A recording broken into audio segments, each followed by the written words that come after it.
Hello everyone and welcome to the final recap show of the Saint Louis Rapid Blitz. My name is Tatev Abrahamyan and I'm going to take you to the key moments of the final day. So today 9 Blitz games were played and a tournament winner was declared. So if you don't know who that is yet, I am not going to do any spoilers. I'm actually going to go round by round and go through key moments. There have been 45 games that were played today, so there's again no way we can really look through all of them or give them enough attention. So I'm just going to go through the key ones and give you a round by round play of what happened in the tournament today. So since we have a lot of games to go through, let's get started. So as I mentioned yesterday, it was a 2-horse race between Magnus Carlsen and Wesley So. And as I mentioned yesterday, it was very unlikely that there was going to be a big upset and someone else was going to finish in top 2. And realistically that wasn't going to happen because there was such a huge gap. So it was a 2-horse race between those two. So in the first game we had Hikaru Nakamura versus Magnus Carlsen. So there's something funny happened. Magnus showed up to the game kind of late, so you can actually see this on the official broadcast when he's putting on his shirt, like he checks on the video, it's like, oh, my game has started, and he's still like getting dressed. So he's playing with the black pieces, so I can actually look at the whole game because this game ended very quickly. So we have Sicilian, and we're going to see that things go wrong for the world champion quite quickly. So all of this is pretty standard. Trade of the bishops, big fight over the d5 square.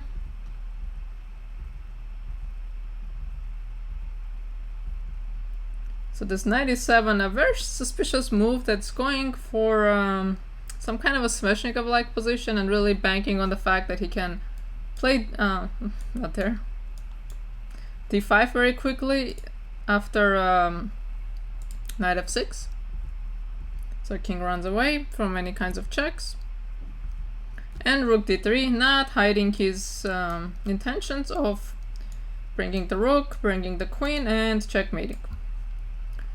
So out of desperation, takes, and now queen h4 is played, and of course you cannot take because we can take on f6 actually, or we can play rook h3, simply ending the game. So this would be very unfortunate. Instead he went knight g8. And after this move, he simply resigned because queen g4 is coming with unstoppable checkmate, and if the knight moves, the rook slides back to h3. So really shocking way for the world champion to lose, but it kind of seemed like he wasn't really into this game, and he just kind of rushed through it. Very one-sided game, as you can see, has 42 seconds left, and Hikaru spent like a minute and a half. And this was a very unpleasant start for him, and Wesley So drew his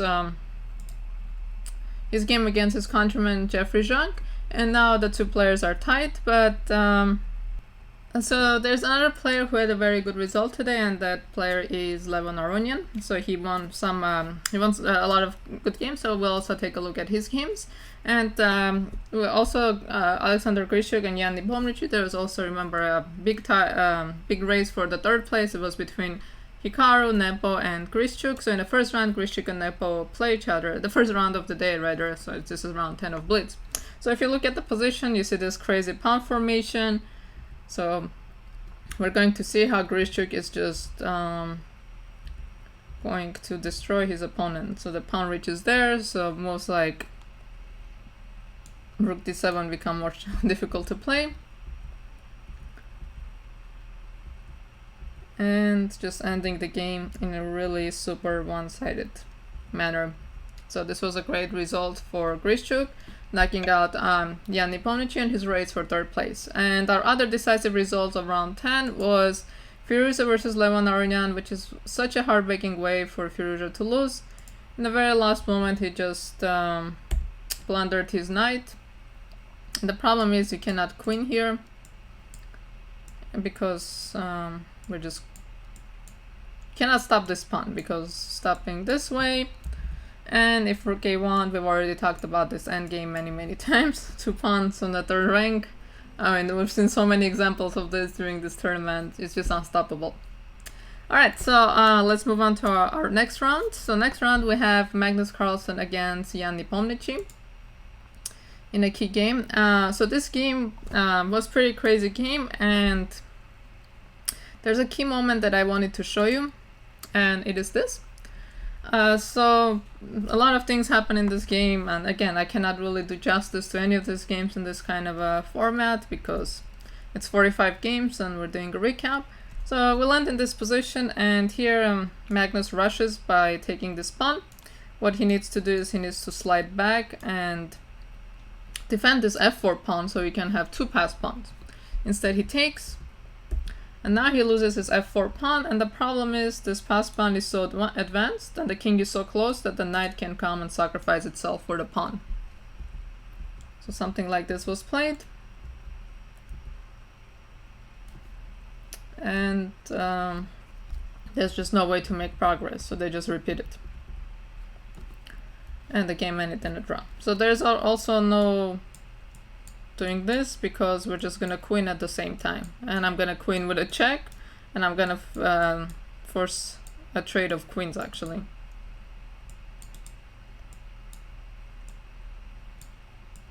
We're gonna trade queens and I will win the game. So this would be a really unfortunate way of ending the game. And Wesley So himself drew his game against Hikaru Nakamura, so I'm going to show you what happened, and I'm going to ask you to remember this. You might have seen this between Carlson and Nakamura in their that epic match that they had for a Magnus Invitational. This position and this draw. So you probably have seen this before, but do remember this because we are going to see this position today later at some point. So remember this game, remember this position, we're going to come back to it. So again, Magnus drew, Wesley drew, so round 2 of the day, round 11 Blitz overall, the two are still tied for first place. And let's take a look at a game by Levon Aronian, who won his second consecutive game, this time against Alexander Grischuk. So let's jump to move 58.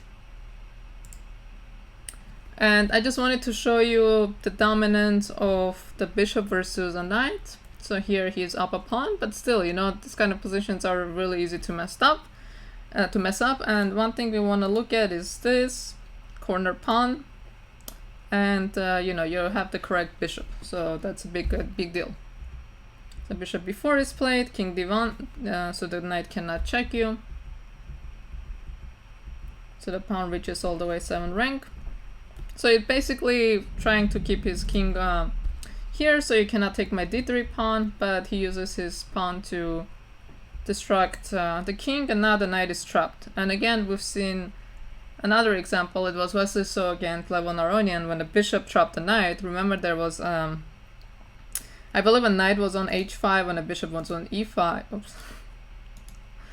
Sorry, the knight was on h5 and a bishop was on e5, and he trapped. I believe that was the format, and he trapped this knight. Maybe it was a bishop on e3 and a knight on h3, and the knight got trapped. So this kind of situation we have, when the knight, 2 squares in between, and the bishop just traps the knight basically when the knight's on the edge.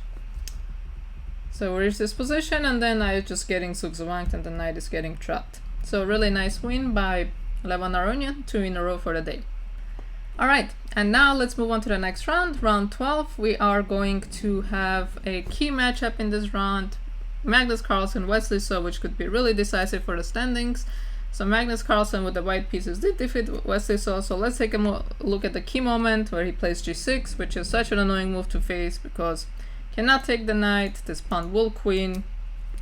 So instead he goes h5, knight d7, takes the pawn.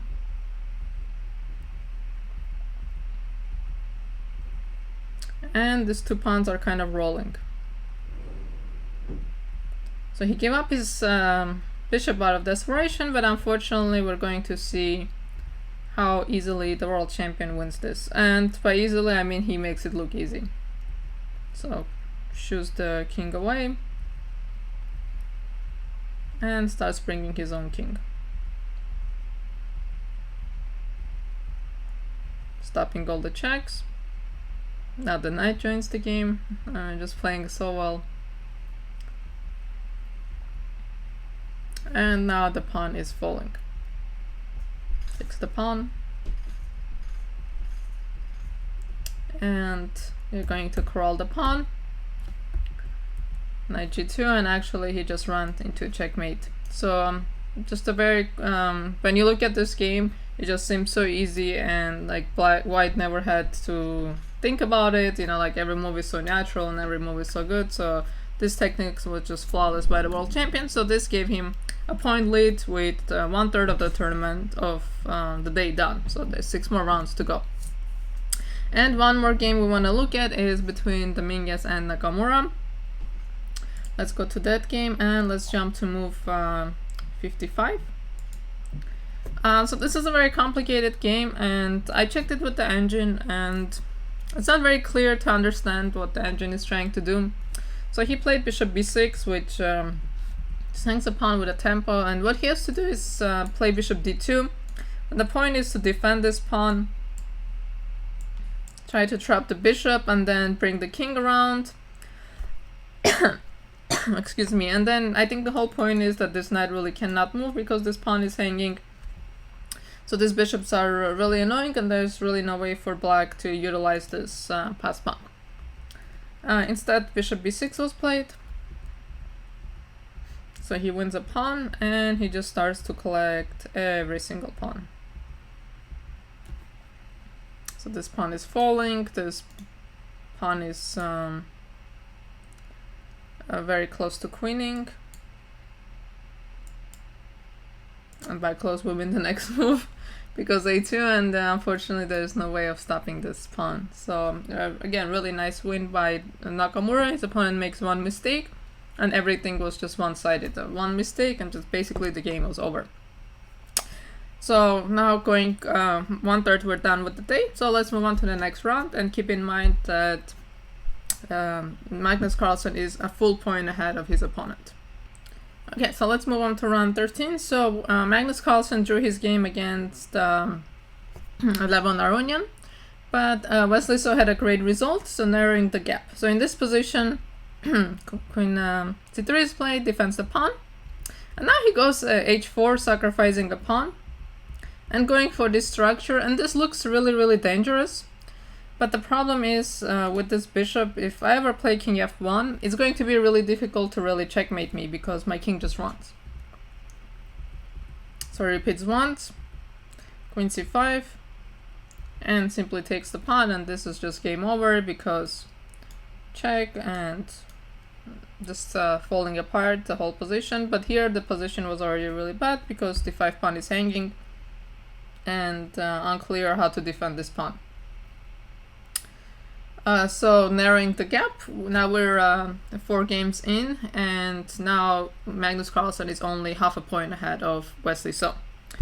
So there's another game I wanted to show. It's between Firouzja and Nakamura. I know this they're fan favorites. So this is the final position. Let me jump back to the position where I wanted to start. The reason I want to show you is because this is so entertaining. So black has 8 pawns, and white has a knight and 5 pawns. So material wise it's equal. I'm sorry, black has 7 pawns and white has 5 pawns and a knight. So material wise white is doing better, but like this position is just insane. And I think one issue that Alvarez had in this tournament is his time management. So this was played, brings the king, defends the pawns, gives up the pawn, and brings the rook around. So I think Hikaru just played on his time. So, and he declines a repetition, which, you know, you have to respect, because you would think in this position you're like, okay, I'm down a piece, let me just go for a draw, but he just goes for it and just declines a repetition here too. And it's so easy here to make a mistake, because if we visualize this position, something like d3, and you're getting mated. And very scary to play against these pawns. So let's take a look at how this game transpired. So it goes there. So he gives up this knight, but unfortunately after check, there's just going to be no way to stop the pawn, because if you block and the pawn is queening, and the game is just over. So I thought this was a really entertaining game between the two fan favorites, Alireza Firuj and Hikaru Nakamura, and the pawn formation was something very unusual and probably something I haven't seen very often, and I'm sure you haven't either. Alright, so now we're almost halfway done with the tournament. So let's move on to round 14, which is the 5th round of the day. And in this round, both Carlson and So drew their game, so there was no changes in the standings for them. They're still Magnus Carlsen is still half a point ahead of Wesley So. And I just wanted to show you one moment from this game between Dominguez and Carlson, because Dominguez plays knight d5, and now this move looks very natural, and I just wanted to show you this possible tactic, but of course didn't happen. But bishop e6, and this checkmate in a back rank. So this didn't happen. Bishop e6 wasn't played. Instead he played h6, which is such a scary looking move. And we're going to see a perpetual. Rather a threefold repetition rather than a perpetual. And all of this is forced. So just h6 was an opportunity for Dominguez to make a draw, and he is a few pawns down, so you know, not a bad idea to make a draw.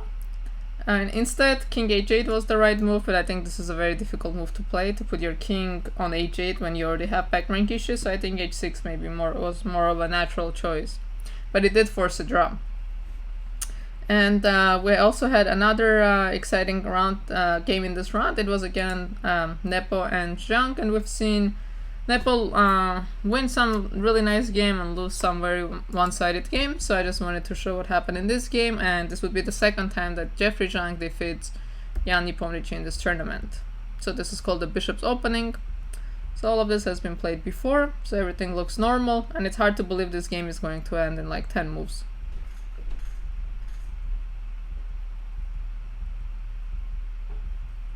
Because looks like a normalish looking position, and rook f2 maybe was a bit much, and we see that's one unhappy queen. And the problem is you do not have something like rook f7, which you would love to play. It's because of the pin. So this was played.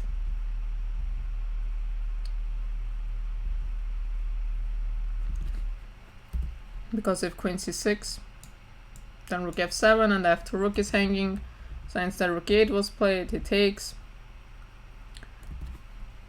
I have to show you guys all the nice tactics in the position. Losing everything, so takes here, and now the bishop is just falling because again of this pin. You know, so very costly move. That queen b7 looked like you're just grabbing pawn, and instead the queen just got trapped. So now we only have 4 more games to go. So let's move on to the next game. Let's move on to round 15. So let's take a look at the game between Magnus Carlsen and Pandey Krishna. This was a very crazy French game. And let's jump right into this position where Magnus plays h5. And Hare Krishna sacrifices a piece, but that's just the beginning. And now he sacrifices a full rook. So the compensation is, if we count, 1, 2, 3, 4 for white, 1, 2, 3, 4, 5, 6, 7. So 3 pawns and a pair of bishops. So the position is still quite complex. The engine says white is doing really well, but I think over the board it's really hard to know for sure. Maybe Magnus does, because you know he's Magnus, but I think anyone else, especially the lower you go in the rating, I think the scarier white's positions feels. So bishop c6. Now we're going to see how Magnus just shows good technique again. And again he makes it seem so easy. So he grabs a pawn, comes back for this c3 pawn. And now that he's grabbed enough pawns, he's ready to give up his piece.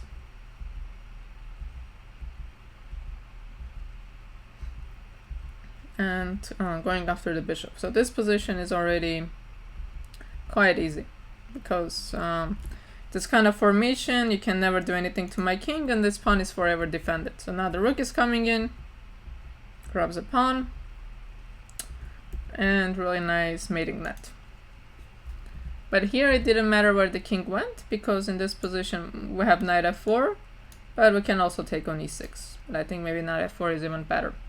So I thought this was a really nice game by Magnus, accepting the sacrifice and, you know, playing so fearlessly and maneuvering that position, handling that position so well, and just winning. Again, his wins just look so easy. Get a complicated position, and then all of a sudden it's a win. And there's another game I wanted to show. It was between Lanier and Firouzja. So let's jump to move 42. This position, we've seen so many endgames, you guys should be experts by now. So the rook slides away, and I wanted to show you how to win this endgame. So actually the rook going to b5 was very awkward, because it just gets in the way of the pawn, and Firouzja's win is very simple here. And I really like this move, rook e5, multi-purpose move. One, you're threatening rook d5, cutting this guy off, and you're threatening this pawn as well.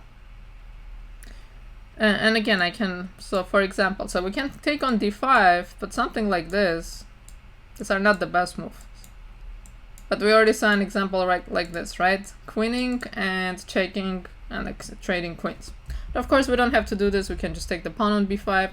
So which is why I like this rook e5 move, because you're both, you know, like kind of like a Lucina position, but at the same time attacking a pawn. So it checks, rook c5, d2, and the next move, if rook d8, I will take the pawn, and then I will play rook d5. So you lose the pawn and you let me queen. So very painful things are happening to white in this position.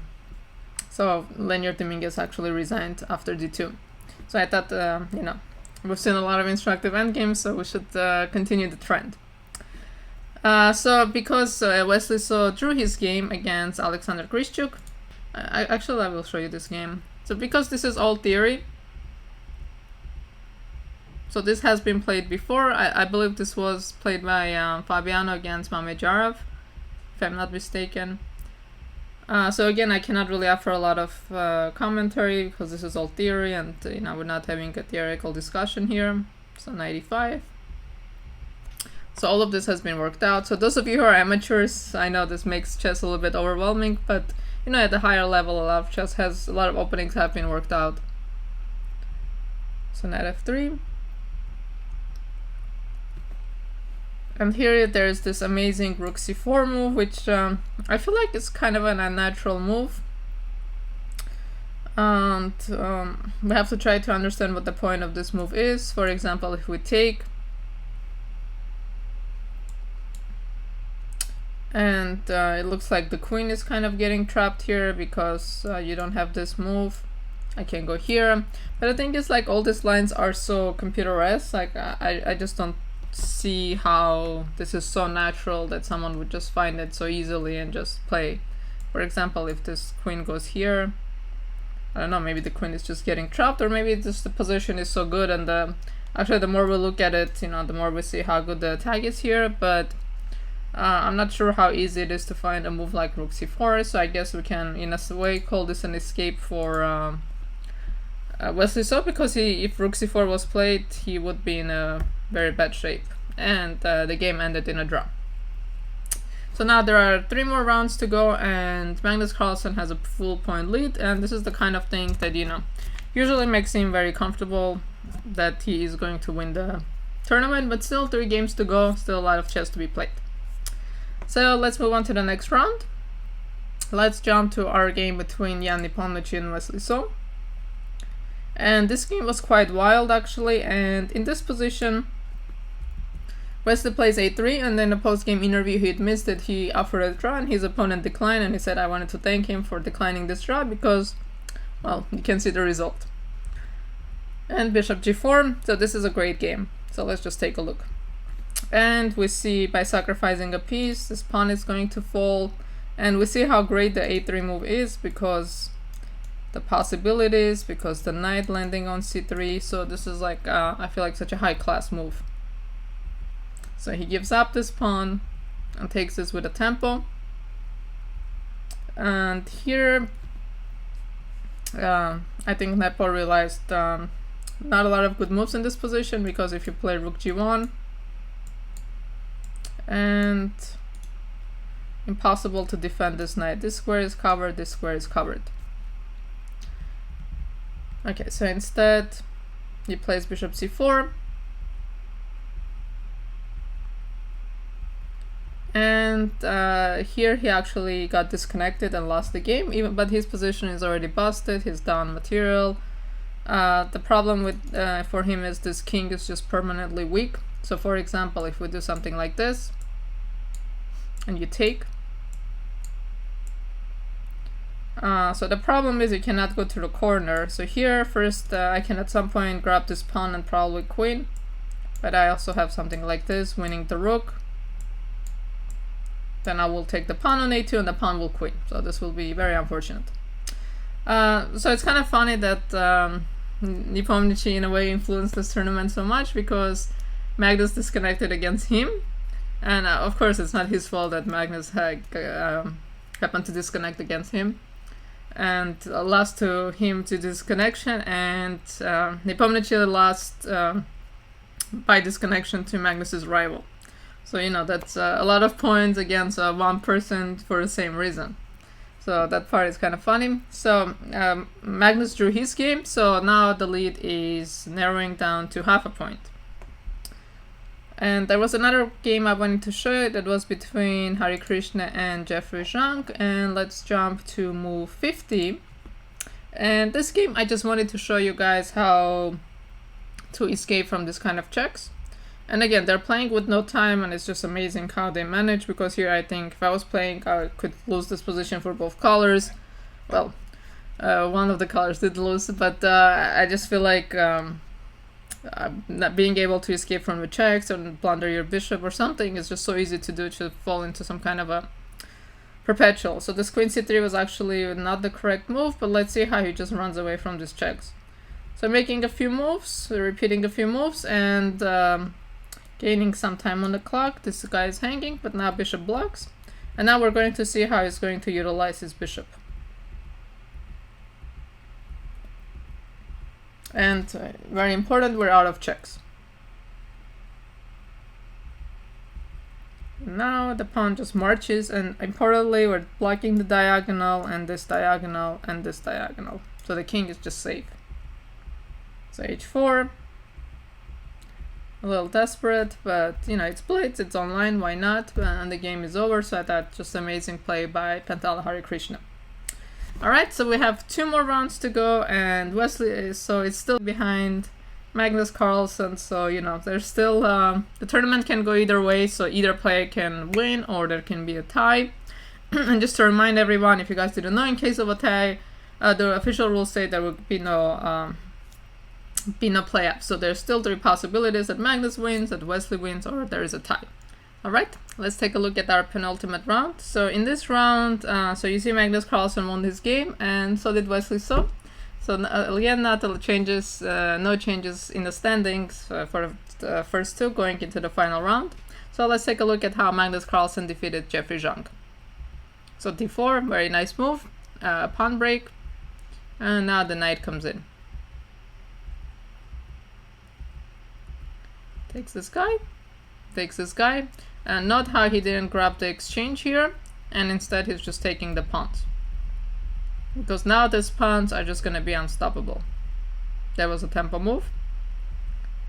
Okay, and here he blundered, but these pawns are just going to be unstoppable, and also rook e8 was a threat, trying to win a piece. So not much he could have done here anyways. Knight d5 was also a threat, and you cannot really escape from all of it, there's just too many threats. So he went here, stopping knight d5, he ran into it. This is just one of those positions where there's so many threats, you know, you can only stop like 1 or 2, but something else will pop up.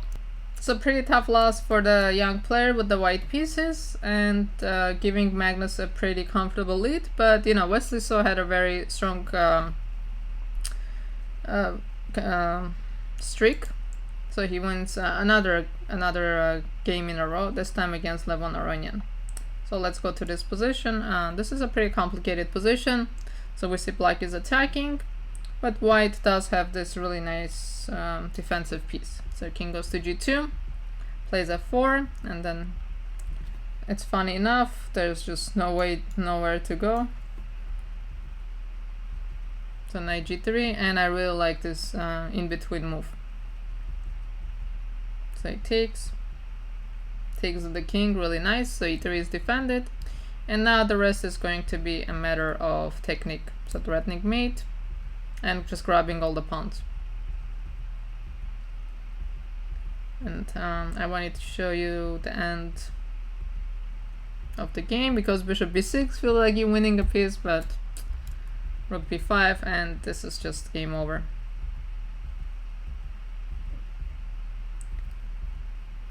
And he just goes for this side of the board. Bishop e5, you're gonna take on g7, and this pawn is just gonna march down the board. So pretty comfortable win for Wesley So. So now we're going into the last round. Magnus Carlsen still half a point ahead, so still anything can happen in this tournament. All three finishes are possible: Magnus winning, Wesley winning, or a tie. So, you know, this is what commentators and the fans like, that everything gets decided in the final round. So before I show you anything else in the final round, I want to show you this. So maybe you've seen this. And Hikaru decides to play king e2, and you see the result, what happened. So of course this is, I'm sure, something that did not feel very good for Jeffrey. And if you go and watch the official broadcast, if you go towards the end through Magnus Carlsen interview, he actually talks about this opening, and he shows other opening where you give up a bunch of pawns, and then I think he said that in this position he would play king e7, king e1, king e8, and you play like no castle chess. So this was his suggestion. Well, he said this is what he would have done, and he had a pretty funny interview talking about this, and like, you know, talking about all kinds of crazy variants or something out of the opening. So this is really entertaining, so you guys should definitely check that out. So this is something I wanted to show you that had nothing to do with our final standings for our top place. So let's find out what happened and who won this tournament ultimately.